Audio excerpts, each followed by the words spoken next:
What's up mga tropa? Meron tayo ditong Aerox. Ito, balik kinalas ko yung gilid nito mga tropa. So ang problema nito, pagka mainit na yung makina, may kumakalansing siya dito sa loob. So yun yung tinatawag nila na tunog Jolene.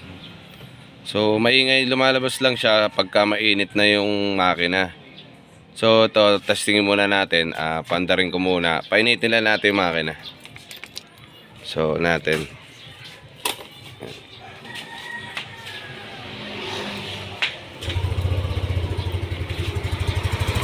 Yan. So kung mapapansin nyo, yan, matahimik siya ngayon.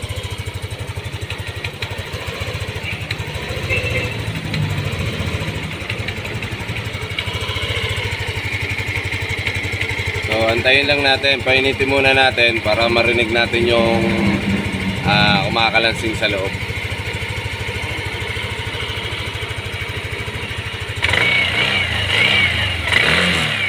So medyo matagal-tagal to. Tayin-tayin na natin. So yan, ito mga tropa. Bali sobrang init na nito. Ayan. Tumunog na rin yung lumalagitik. Ayan. Sana marinig. Medyo maingay eh. Pakinggan natin.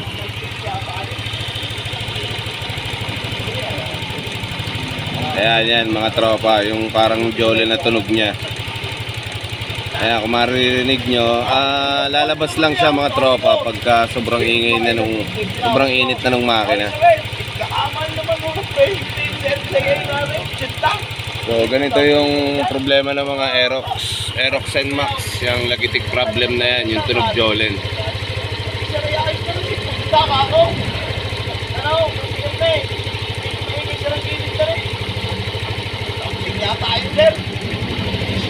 Magawa ka ng magkano, 50 taon sir, ako kumuha.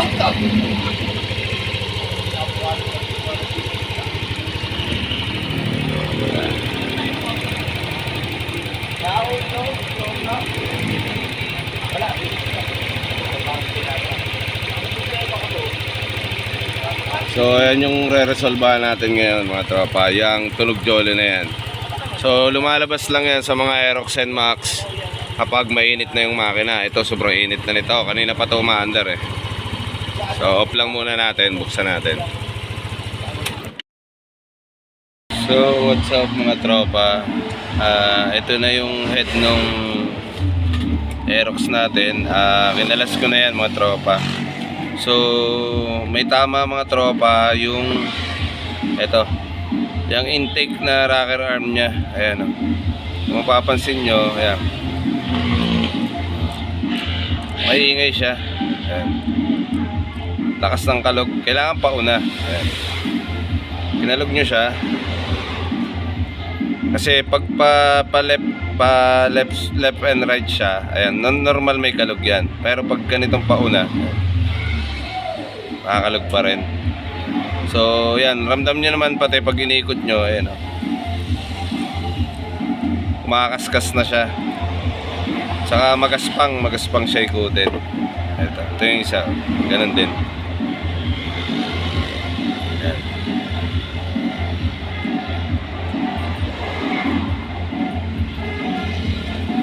Tapos yung bearing ng water pump natang Aerox natin mga tropa, ito. So ito din, malakas na yung kalog. Ayan, basag na rin siya mga tropa. Bale ito, mahirap ikutin rin siya, maganit na. Ayan, hindi na siya dumediretso. Ang lakas ng kalog niya, basag. Bale ito palang water pump na to mga tropa, dalawa yung bearing nito, itong Aerox na to, dalawang ganitong size.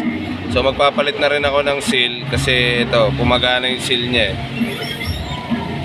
Ayan, may tama na yung seal niya. So kumapal na, naiipit na yung pan. Ito, hindi siya makaikot ng ayos. So yun lang mga tropa. Tapos nag-suggest ako kay customer na pagpalit na rin kami ng piston kasi medyo may mga kaskas na yung intake exhaust niya dito magkabila. Saka yung ring medyo ipit na rin. So gusto rin naman niyang palitan na. Para nga naman isang bukas na rin. So good. Ito yung ring. So genuine parts naman kinuha natin. Bale ito yung intake rocker arm na nilalagay natin mga tropa.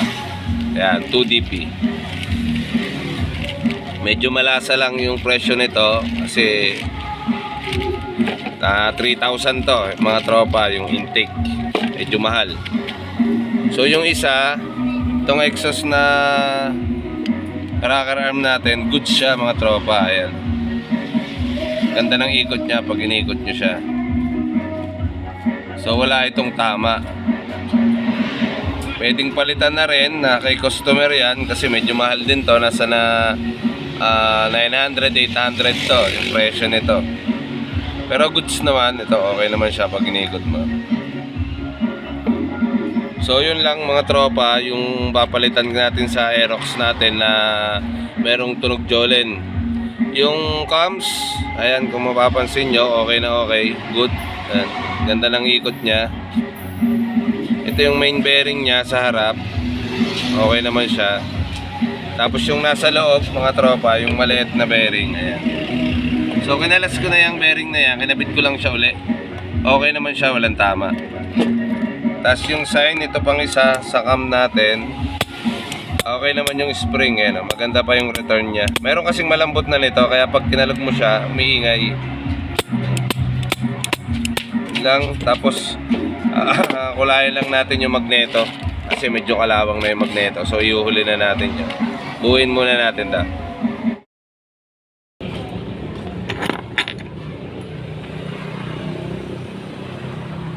So ito yung exhaust na rocker arm.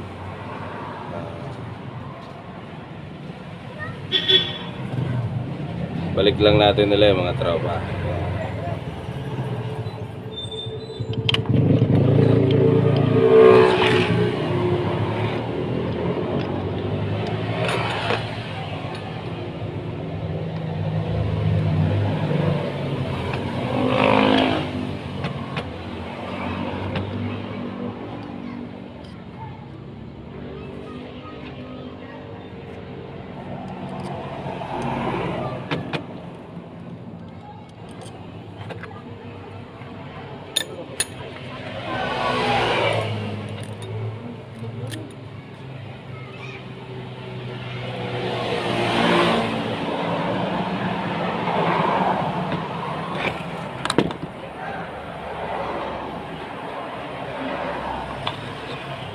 So madilim na mga tropa, pero medyo kita naman. Gabi na kasi, past 6 na.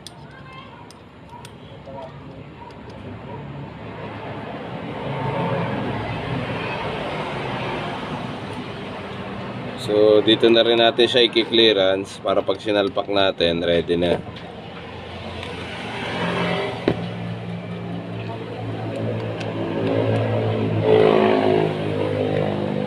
Okay, goods.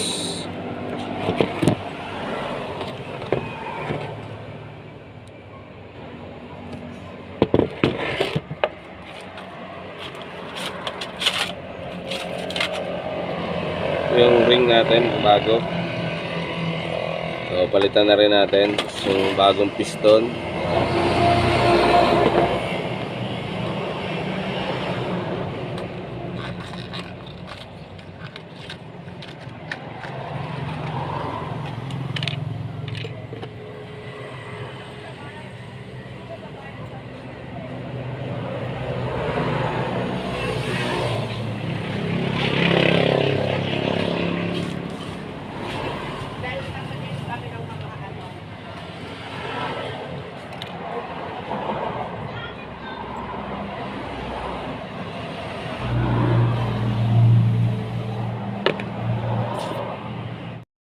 Tropa, set na natin yung piston ring.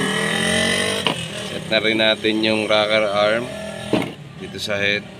So salpak na lang natin to.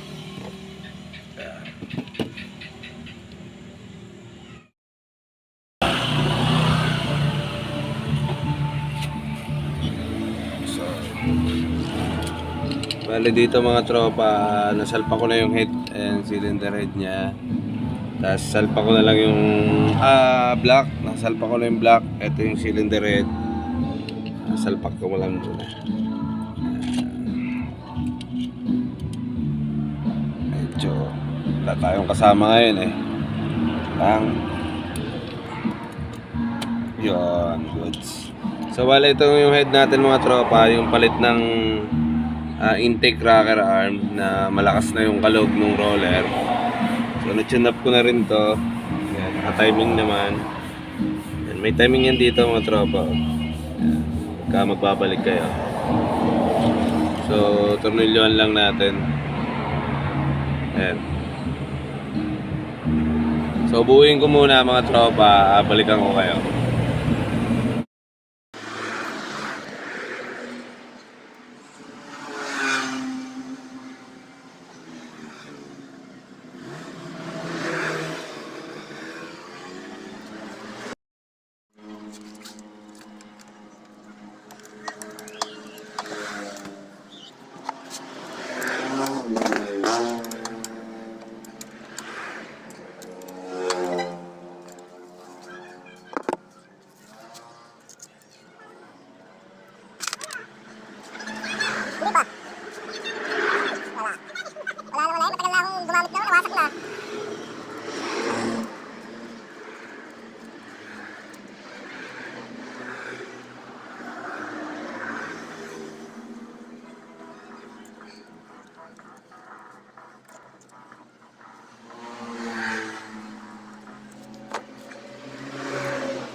Ito na mga tropa yung before natin kalasin yung Aerox sa ganito sa kaingay.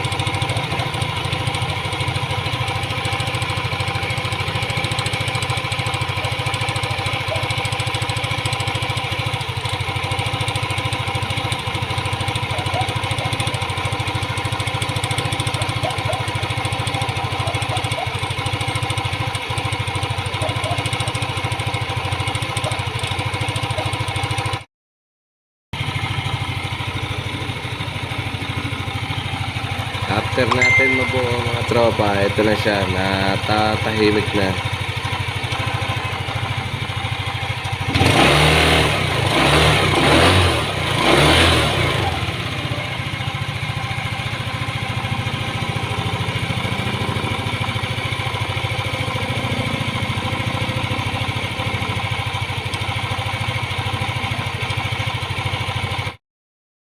So yun mga tropa, ito na yung kinalas natin na Aerox, yung may tunog Jolene.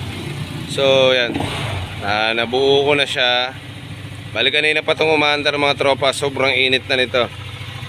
So ito na yung tunog niyang makina niya ngayon. Pakainit na nito. Ayan, halos abot na hanggang dito yung init. So nawala na mga tropa yung tunog Jolene niya rito. So ang pinalitan ko lang rito mga tropa, yung rocker arm niya, intake. Tapos ay yung bearing ng water pump niya kasi basag na yung dalawang bearing at saka yung seal niya. So yan, ito na yung tunog niya ngayon. Nagpalit na rin tayo ng langis, palit tayo ng coolant. Pagka pinaandar nyo mga tropa, mag-bleed kayo ng coolant para pumasok sa block. So ito nga pala, pinalitan ko rin ng ring, ng piston ring. So pinapalitan na ni customer ng buong piston. Kasi medyo kapit na yung piston ring niya, kaya sinadjust ko na palitan na rin. Kasi isang bukas din naman. So yan na, ito na yung tunog niya ngayon.